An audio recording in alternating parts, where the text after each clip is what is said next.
வணக்கம். இது இந்தியாவின் நம்பர் 1 டீலர் வசந்த் அண்ட் கோ வழங்கும் கிச்சன் கில்லாடிகள்.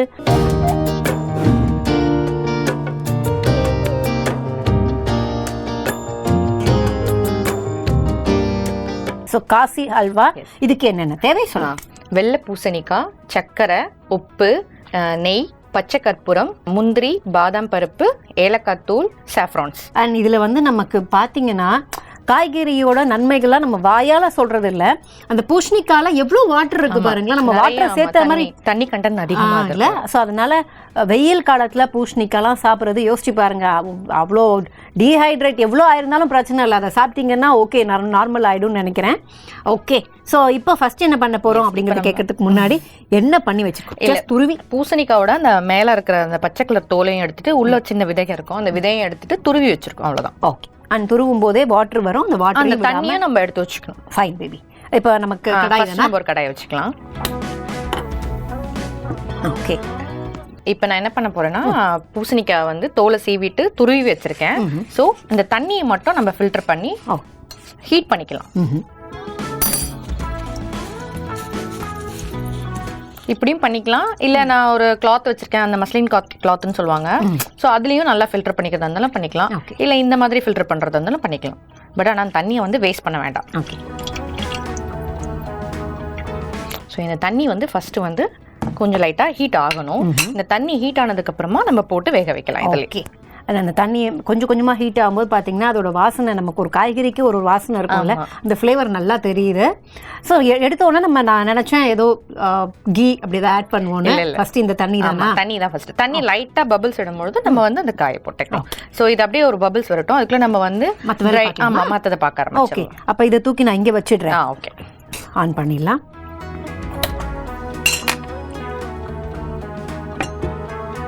ஓரளவுக்கு இப்பவே ஹீட் ஆயிடும். ஆமா, லைட்டா தான் இருக்கு தண்ணி, சோ ஹீட் ஆயிடும். அதுக்குள்ள நம்ம வந்து இந்த நட்ஸ் எல்லாம் வந்து வறுத்து கீழே வந்து ஃப்ரை பண்ணிக்கலாம். இது நம்மளோட ஃபிளேவர்ஸ் தான், நம்ம என்ன நட்ஸ் வேணாலும் இதில் யூஸ் பண்ணிக்கலாம். இப்போ நான் கீ வச்சிருக்கேன். ஸோ ஒரு ஸ்பூன் போல கீயை வந்து இதில் ஆட் பண்ணிக்கிறேன். நம்ம செய்ய போறது அல்வா, ஸோ அதனால நம்மளுக்கு அல்வாக்கு நிறைய கீ தேவைப்படும். ஸோ அதனால ஆமா, அல்வாக்கு அப்பப்போ ஒரு ஸ்பூன் தான் சொல்லுவாங்க, ஆனா பாத்தீங்கன்னா ஒரு டப்பா கீ காலி ஆயிடும். ஆமா, ஏன்னா திரண்டு வரணும் அல்வா நமக்கு, அதனால. இப்போ இது நல்லா ஹீட் ஆயிடுச்சு. ஸோ இதில் வந்து பாதாமும் முந்திரியும் வச்சிருக்கேன். இதை வந்து லைட்டாக சாப் பண்ணி வச்சிருக்கேன், இது கூட போட்டுக்கலாம். நம்ம அங்கங்கே கார்னிஷ்க்கு தெரியணுன்றதுனால முழுசாக இருக்கிற 2 முந்திரியும் போட்டுக்கலாம். ஸோ இது எல்லாமே லைட்டாக கீழே வந்து ரோஸ்ட் பண்ணிக்கலாம். பேபி, இப்போ எனக்கு இந்த வாட்டர் கண்டென்ட்டாக இருக்கிற அந்த ஒரு விஷயத்தை நம்ம எடுத்துருக்கோங்கிறதுனால சொரக்காலையும் பார்த்தீங்கன்னா நிறைய தண்ணீர். இந்த சொரக்காலையும் நம்ம சொரக்காலையும் பண்ணலாம். சொரக்காலையும் பண்ணலாம், மஞ்சள் பூசணிக்கால கூட பண்ணலாம். அல்வா வந்து மஞ்சள் பூசணிக்காலையும் பண்ணுவாங்க. ஆனால் அது வந்து நம்ம ரெகுலரான அல்வான்னு சொல்லுவாங்க. காசி அல்வான்றது வெள்ளை பூசணிக்கால தான் பண்ணுவாங்க. ஓகே, வெள்ளை பூசணிக்கால ஒரு ராக் மாதிரி ஒரு ஸ்வீட் இருக்கும், நீங்க பாத்துருக்கீங்களா? லைட்டா இருக்கும். அது வந்து நல்லா அந்த ஃபுல்லா கட் பண்ணி வச்சுட்டு இந்த சுகர் சிரப்லயே போட்டு எடுப்பாங்க போல. பட் அதுவுமே அது வந்து உங்களுக்கு வந்து டெல்லியில வந்து அதிகமா அந்த ஸ்வீட்ஸ் கிடைக்கும். ஓகே, அது வந்து கட் பண்ணி வாட்டர்ல வந்து அதை வேக வச்சு எடுத்து அப்படியே வந்து சுகர் சிரப்ல டிப் பண்ணி ட்ரை பண்ணி கொடுப்பாங்க. நீங்க டெல்லியில ஆக்ரா சைட்லாம் போனீங்கன்னா அந்த ஸ்வீட்ஸ் தான் உங்களுக்கு நிறைய கிடைக்கும். ஃப்ரை ஆகுது, அங்க தண்ணி கொதிக்க ஆரம்பிச்சிருச்சு. ஸோ நான் வச்சிருக்கேன் இந்த பூசணிக்காவை எல்லாமே போட்டுடலாம். இப்போ இதுலயும் தண்ணி இருக்கும், பட் இருந்தாலும் அந்த தண்ணி ஹீட் ஆனதுக்கு அப்புறம் தான் இதை நம்ம போடணும். ஸோ இப்போ இது வந்து பொறுமையாக மிக்ஸ் கொடுத்துக்கலாம். இப்போ இது எல்லாமே வேக ஆரம்பிக்கும். ஃபைன். அண்ட் ரொம்ப டிரான்ஸ்பரண்டா இருக்கு பாருங்க, கொஞ்சம் குக்கானா காணாம போயிடும். கண்டிப்பா நீங்க ஒரு முழு பூசணிக்காய், இப்போ நீங்க 1 கிலோ அளவுக்கு பூசணிக்காய் எடுத்தீங்கன்னா கூட அது நீங்க திருகி இந்த மாதிரி பண்ணும்போது ஒரு 400 கிராம் தான் உங்களுக்கு கிடைக்கும். ஓ, அதுக்கு மேல கிடைக்க வாய்ப்பே கிடையாது. அப்ப நம்ம யோசிச்சு பாத்துக்கணும், அது ஷ்ரிங்காய் எவ்வளவு தூரம் ஆகுதோ அதுக்கேற்ற மாதிரி நம்ம அதுக்கேற்ற மாதிரி தான் வரும். ஸோ இப்போ இந்த அடுப்பை நம்ம வந்து மாத்திக்கலாம். ஸோ இது நம்ம லாஸ்டா போட போற கார்னிஷ்க்கு தான். இப்போ அதை தூக்கி இந்த அடுப்புல வச்சுக்கலாம். ஓகே, இங்க ஆஃப் பண்ணிட்டேன். அங்க ஆஃப் பண்ணிக்கலாம்.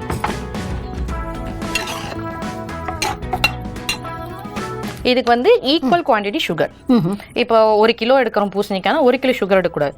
அதுக்கு திருகுனதுக்கு அப்புறமா நம்மளுக்கு என்ன கிராம் வருதோ அந்த கிராம் அளவுக்கு தான் சுகர் எடுக்கணும். இப்போ இது ஒரு 200 கிராம் அளவுக்கு இருக்கும், அதுக்கேற்ற மாதிரி 200 கிராம் அளவுக்கு ஈக்குவல் சுகர். ஸோ வந்து இப்போ இதில் இருக்கிற தண்ணியிலேயே இந்த காய் வந்து நல்லா ரா ஸ்மெல் போய் நல்லா வெந்து வரணும், குக்காய் வரணும். ஒருவேளை நீங்கள் சுகர் எடுக்கும்போது உங்களுக்கு அளவு தெரியல அப்படின்னா இது கொஞ்சம் குக் ஆனதுக்கப்புறம் நம்ம ஏதாவது ஒரு கப் அளவுக்கு எடுத்து வச்சுட்டு அதிலே நம்ம சுகர் எடுத்து நீங்கள் அதே அளவு போட்டிங்கன்னா கரெக்டாக இருக்கும். நிறைய தண்ணி கண்டென்ட் இருக்கிறதால குக்கே இவ்வளோ லேட் ஆகுது பாருங்க. அதனால தான் இன்னும் நீங்க ஆமா அதனால நிறைய பேர் என்ன சீக்கிரமா ஆகணுன்றதுனால எடுத்துருவாங்க. பட் நியூட்ரிஷன் ஃபுல்லாவே அதுல இருந்து வேஸ்டா போயிடும். அதுக்காக தான்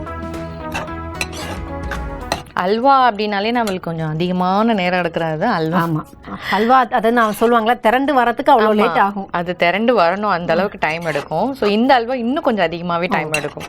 மேபி ஆனால் இந்த அல்வாக்கு வந்து ஏதோ ஒரு நம்ம கொஞ்சம் மாவை எங்கேயாவது எடுத்துப்போம். ஏன்னா அந்த அல்வாவோட கன்சிஸ்டன்சி வரணுங்கிறதுக்கு. இதுக்கு அப்படி நம்ம இல்லை இதுக்கு எந்த மாவும் எடுக்க போகிறோம். நம்ம சக்கரை மட்டும் தான் ஆட் பண்ண போகிறோம். அந்த சர்க்கரையிலேயே வந்து அது திரண்டு வரும். ஓ இப்போ நான் வந்து ஒரு 200 கிராம் போல் எடுத்திருக்கேன். ஸோ அதுக்கேற்ற மாதிரி சுகர்ஸ் போட்டுக்கலாம். ஓகே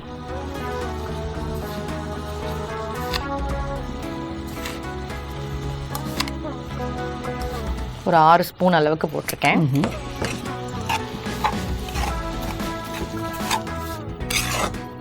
சுகரும் இதுக்கு கொஞ்சம் அதிகமாக தான் தேவைப்படும். ஆமாம் இதுக்கு சுகர் அதிகமாக. ஏன்னா இந்த காயை பொறுத்த வரைக்கும் எந்த ஒரு டேஸ்ட்டுமே இதில் இருக்காது.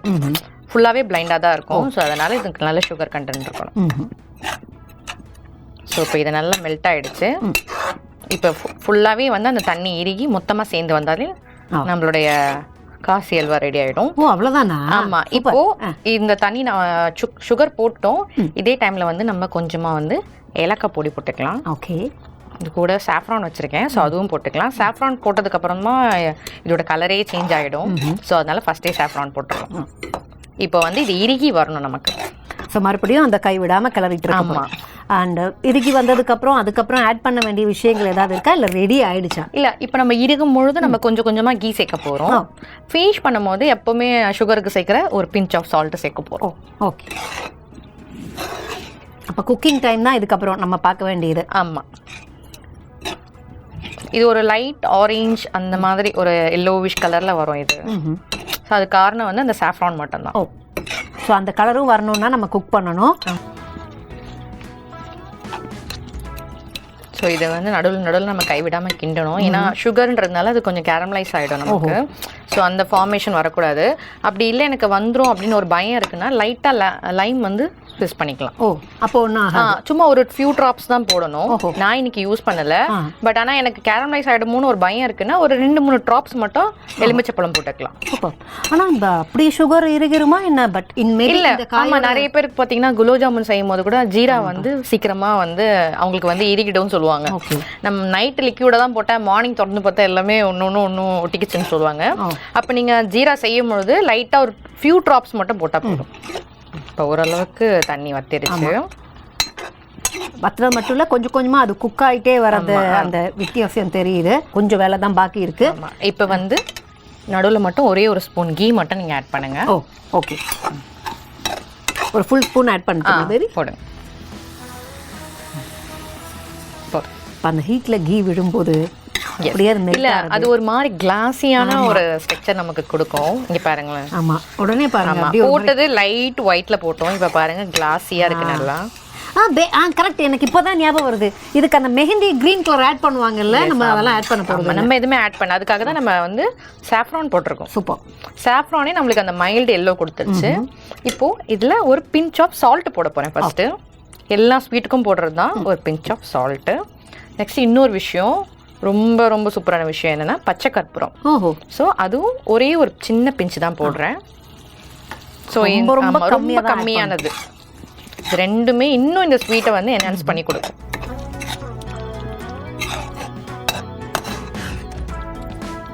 ஸோ மொத்தமாக பார்த்தீங்கன்னா ஒரு 2 ஸ்பூன் கீ தான் நம்ம ஒரு 2 ஸ்பூன் கீ தான் நம்ம ஆட் பண்ணியிருக்கோம். ஸோ இதுக்கப்புறம் கீ தேவைப்படுமா? இல்லை வேண்டாம். ஓகே இப்போ அடுத்து என்ன பண்ண போறோம்னா நம்ம இந்த ஃப்ரை பண்ணி வச்சிருக்க நட்ஸை வந்து ஆட் பண்ணிக்கலாமா? ஓகே நான் இங்கே எல்லாத்தையுமே நம்ம எடுத்துடலாமா? அதுலேருந்து எல்லா நட்ஸ் நான் என்ன பண்ணுறேன்னா ஒரு 2-3 மட்டும் கொஞ்சம் நிறுத்திக்கிறேன். கார்னிஷ் மற்றதெல்லாம் ஆட் பண்ணி இந்த கீயோட பண்ணிட்டேன். ஒரே ஒரு ஸ்கூப் சாப்பிட்டாலுமே அந்த வந்து நம்ம த்ரோட்ல இருந்து அப்படியே இறங்கி போகணும். ஸோ அந்த ஹல்வாங்கிறது என்னன்னா அப்படியே மெல்ட் ஆகி போகணும்பாங்க. ஸோ இதை வந்து அப்படியே வைக்கிறேன். நம்ம கார்னிஷ்க்கு யூஸ் பண்ணுறோம். ஓகே, நம்மளுடைய கர்நாடகாவோட ரொம்ப ரொம்ப ஸ்பெஷல் உடுப்பியில் ஸ்பெஷலான காசி அல்வா ரெடி ஆயிடுச்சு. ஸோ இப்போ நம்ம அதை பிளேட்டிங் பண்ணிக்கலாம். ஸோ அப்படியே பாருங்க, இத்தனை நேரம் இருந்ததுக்கும் அது திரண்டு வர கன்சிஸ்டன்சி கரெக்டாக இருக்கு. எடுத்துடணும்.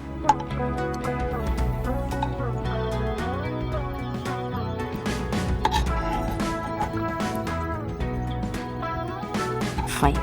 ஸோ ரீகேப் இல்லாமா பார்த்துடலாம் மேம். ஓகே, ஃபர்ஸ்ட் நம்ம ஒரு கடாய் வச்சுக்கிறோம். அந்த கடாயில் வந்து வெள்ளை பூசணிக்காவை திருக்கி வச்சிருக்க தண்ணியை ஃபில்டர் பண்ணி எடுத்துக்கிறோம். அந்த தண்ணி லைட்டாக வந்து கொதிக்க ஆரம்பிச்சதும் அதில் அந்த வெள்ளை பூசணிக்காவை போட்டு நல்லா வந்து வதக்க ஆரம்பிச்சிடும். அந்த தண்ணி எல்லாமே வந்து எலாபரேட் ஆகணும். அடுத்து இன்னொரு ஒரு பேன் வச்சுக்கிறோம். அந்த பேனில் கீ போட்டுக்கிறோம். கீ நல்லா ஹீட் ஆனதும் அதில் வந்து கார்னிஷ்க்கு தேவையான முந்திரி பாதாம் போட்டு ரோஸ்ட் பண்ணி வச்சுக்கிறோம்.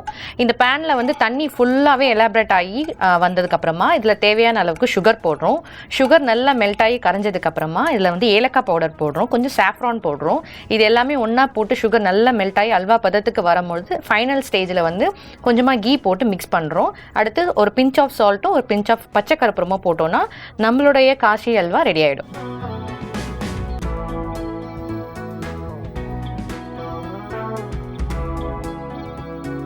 இப்படி தான் ரெடி பண்ணி வச்சுருக்கோம். அண்ட் நாங்கள் கொஞ்சம் வந்து இங்கே நிறுத்தணும் கார்னிஷ்காக. அதையும் இப்போ ஆட் பண்ணிடலாமா பேபி? பண்ணிடும். ஸோ அப்படியே மலைச்சாரல் மாதிரி தூவிட்டோம் அப்படின்னா இது இன்னும் ரிச்னஸ், இன்னும் ஒரு ஸ்பெஷல் ஃபீல். இப்போ நம்ம டேஸ்ட் பண்ணிடலாமா பேபி? பண்ணலாமா? ஹல்வா அப்படிங்கும்போது இத்தனை நேரம் குக் பண்ணியிருக்கோம், பார்த்து தான் நிதானமாக டேஸ்ட் பண்ணோம். வெளியில் ஆடின மாதிரி இருக்கும், பட் உள்ளுக்குள்ளார நம்ம துருவுனதுலலாம் சூடு இருக்கும். ஸோ பார்த்து நிதானமாக டேஸ்ட் பண்ணலாம். அண்ட் இதில் வந்து நான் எடுக்கும்போதே பாருங்களேன், இந்த துருவன ஒரு ஃபீல் இருக்குல்ல, அந்த ஒரு ஜெல்லிலாம் சாப்பிடும்போது ஒரு ஃபீல் அப்படியே வரும். ஸோ அந்த மாதிரி இருக்கும். அதுதான் இதில் வந்து டேஸ்ட்டுக்கு ரொம்ப ரொம்ப முக்கியமான ஒரு விஷயம்.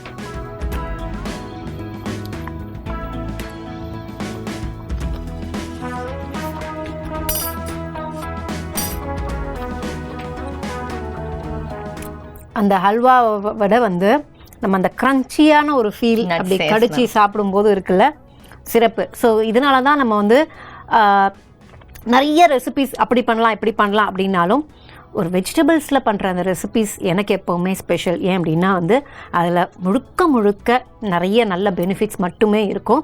ஸோ அப்படி ஒரு ரெசிபி கொடுத்துருக்கீங்க பேபி. அண்ட் அஃப்கோர்ஸ் ஹல்வாவை அடிச்சுக்கிறதுக்கு ஸ்வீட்டில் எதுவுமே கிடையாது. ரொம்ப ரொம்ப சூப்பராக இருக்குது. ஸோ அருமையான ரெசிபி கொடுத்துருக்காங்க.